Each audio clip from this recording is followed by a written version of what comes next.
GMapper14 here, and this is Tech News Weekly, where I bring you the latest and greatest tech news of this week. So this week we got a lot of great things, but first let me introduce this guy. This is Alan Joseph of Alan Joseph Designs. If you've been watching my videos for any length of time, you know that he is the guy at the end of all of them with all those great products that I always tell you to go into the description, use my coupon code, and all that great stuff. So how you doing today, Alan? You ready to get this done? Doing awesome. Let's do it. Yeah, it's awesome. All right, so like I said, advertising will be at the end. Put a link in the description. Go check it out. Use my name, GMapper14 as coupon code. Get a great discount on some awesome stuff. Plus, this guy pays me, and then I can make more videos like this, so win-win. All right, let's get into this news. First off, Facebook has been rumored for a very long time to have a dislike button. So you have the like button, you have comment, and that's it. That's the only way you've been able to interact with your posts on Facebook. But they decided, hey, let's introduce a dislike button so people can show their angst against posts they don't like. But instead of that, they surprised people today, actually, with announcing instead of a dislike button, they have the like button as usual, with a happy face, a ha-ha face, a sad face, just an angry face, all that stuff, and you can use that. So at the bottom of posts now, you won't see how many likes. I mean, you'll see how many likes, but you won't just see that. You'll see how many angry faces, how many ha-ha faces, stuff like that. So Facebook is hoping that this catches on for, people to use it every day, and it'll be just as normal use as the like. So what do you think about this? Do you think it'll work out good? Do you think people will automatically gravitate towards using this? Yeah, I think it's great because there's a lot of times when you want to make a comment, but maybe you don't have time. Maybe you're, rushed. You got to get to a job or something, and so you want to express more of emotion than just a like. For example, like if it's something that's you don't want to have something that's sad that you like, but you want to give support to it, so it'll give you an option for you to have more emotions towards that post. Yeah, without specifically commenting, like you said. Yeah. So you don't have to just look like a loser, and you see them in public the next week, and they're like, "Hey, dude, I posted something about my dog going missing. You didn't say anything. Now you can show that a little better." So that's interesting. I think it'll work out well for them. I think it's cool. I personally like it. So if you post something funny now, people don't have to comment haha or just like it. They can put a little thing. Or if it was funny to you and everyone else has an angry face, you realize it wasn't that funny to anybody else. So I think it'll work out pretty cool. I'm looking forward to it myself. Next up on the news, Amazon has been making waves with their things.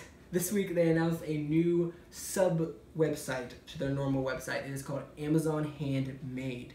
Well, it's pretty much just like Etsy, but Amazon. So it's the corporate version of Etsy, I guess you could say.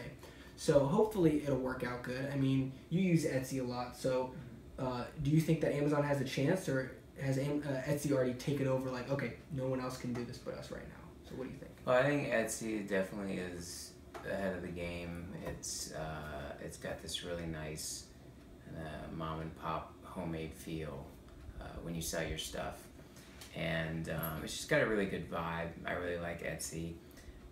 I think Amazon, they have such a wide reach. I think that it could catch on really quick. Oh yeah.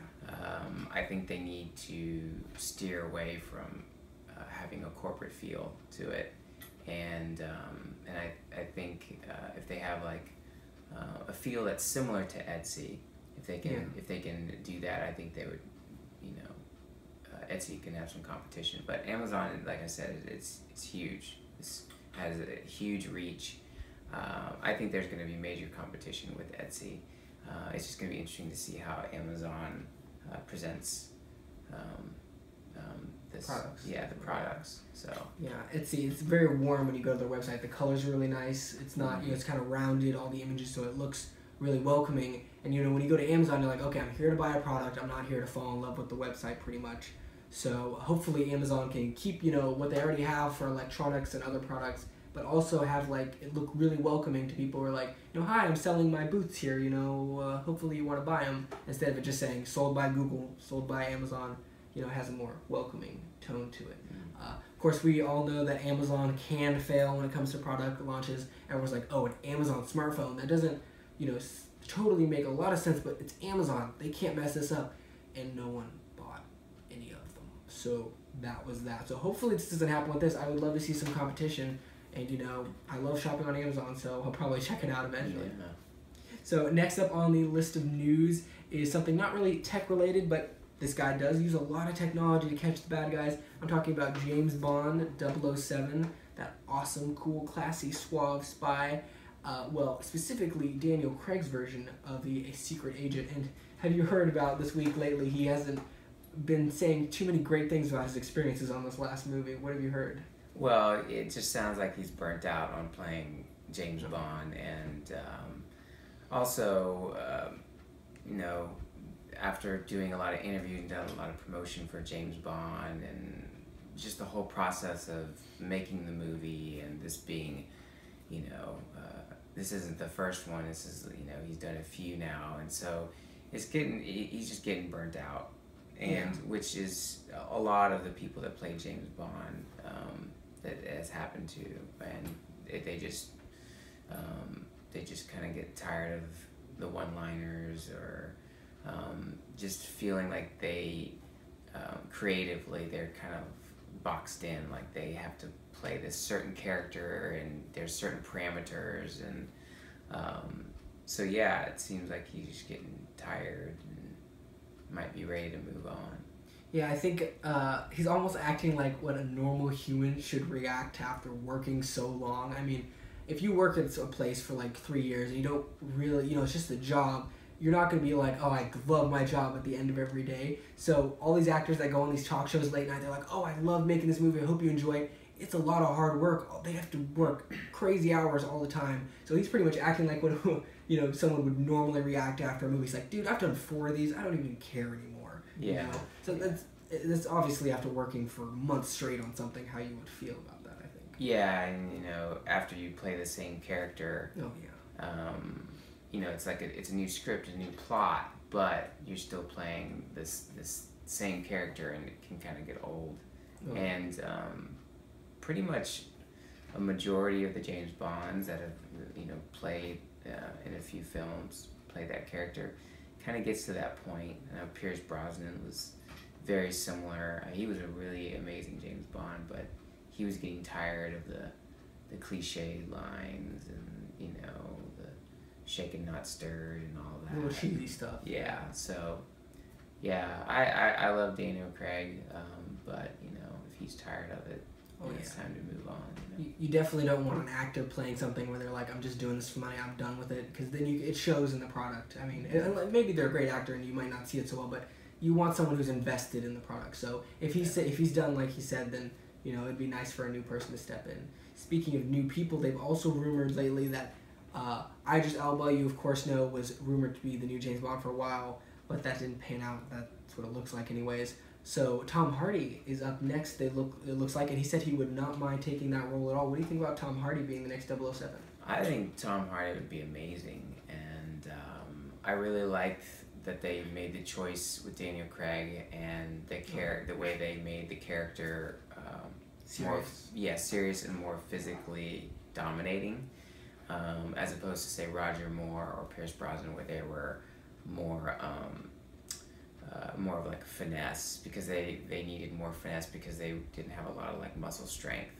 And so if they go with Tom Hardy, it would be like a natural progression, because Tom Hardy, he's a pretty muscular guy, and he's also got that serious look, and he can also have like a hint of like some smirking and some sarcasm, like Inception. He had that Inception, quirky character. So he could definitely pull it off. He's an amazing actor. So it would be the natural progression if they got Tom Hardy or someone like Tom Hardy. Yeah. Yeah, I think it would be a great next James Bond. I think you'd do really good as it. I think it'd be funny if after just Tom Hardy, they're like, okay, we need someone a little different. Let's go with the Batman of James Bond. Throw something like Christian Bale in there with his thick accent. I think that would be almost comical. But yeah, it'll be interesting to see how the James Bond works out. Of course, Spectre comes out in a month, I think, almost. So looking forward to that.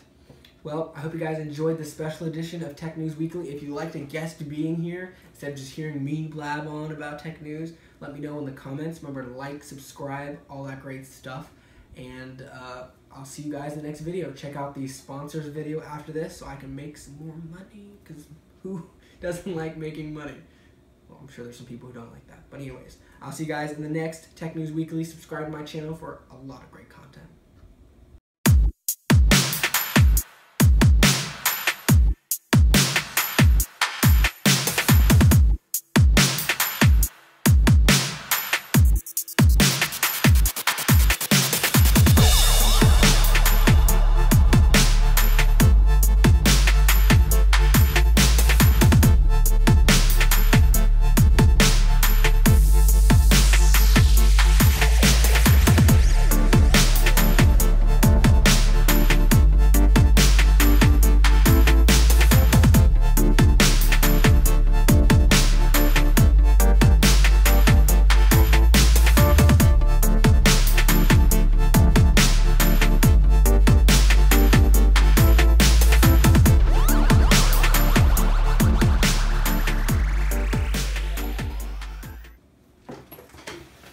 That was good. Yeah, I liked it.